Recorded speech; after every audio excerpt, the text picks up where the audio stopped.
നമുക്കിപ്പോൾ കേരളത്തിൽ കോൺഗ്രസ്സിന് നല്ല ആധിപത്യമുള്ള UDFന് നല്ല ആധിപത്യമുള്ളൊരു മത്സരമാണ് നടക്കുന്നതെന്ന കാര്യത്തിൽ എതിരാളികൾക്ക് പോലും സംശയമില്ല. അഭിപ്രായ സർവേകളും അത്തരത്തിലുള്ള സൂചനകളാണ് നൽകുന്നത്.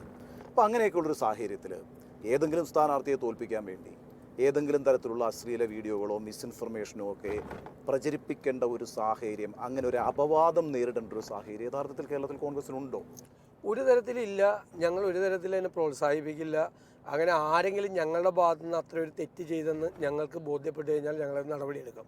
പക്ഷേ ഞാനിത് അന്വേഷിച്ചിട്ട് എനിക്ക് ഇതുവരെ ഇതിൻ്റെ ഒരു സ്ക്രീൻഷോട്ട് പോലും, ഞാൻ ഒരുപാട് പേരുടെ അടുത്ത് അന്വേഷിച്ചു.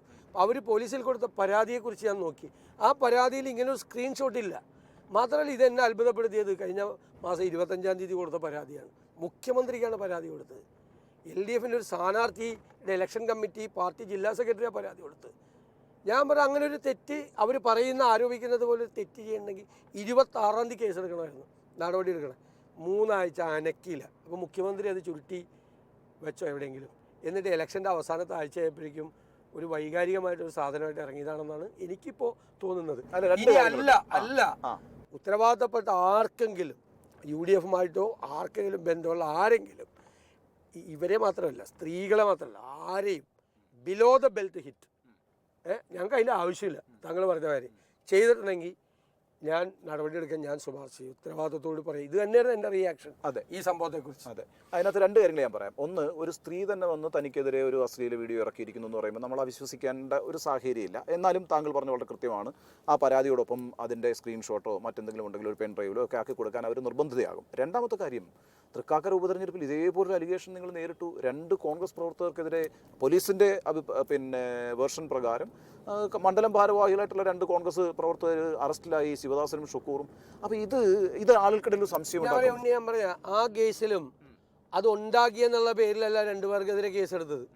ഈ ആളുകൾ അങ്ങോട്ടും ഇങ്ങോട്ടും വരുമ്പോൾ, ഈ പാവപ്പെട്ട ആളുകൾ അങ്ങോട്ടും ഇങ്ങോട്ടും വരുമ്പോൾ ഇത് ഫോർവേഡ് ചെയ്യില്ലേ? ഫോർവേഡ് ചെയ്ത ആയിരക്കണക്കിന് ആളുകളിൽ നിന്ന് 2 പേരെ കോൺഗ്രസ്സുകാരെ തിരഞ്ഞുപിടിച്ച കേസെടുത്തത്. ആ വീഡിയോ എവിടെ നിർമ്മിച്ചു എന്നോ ആര് നിർമ്മിച്ചു എന്നോ പിന്നീട് ഇവരാരും അന്വേഷിച്ചിട്ടില്ല.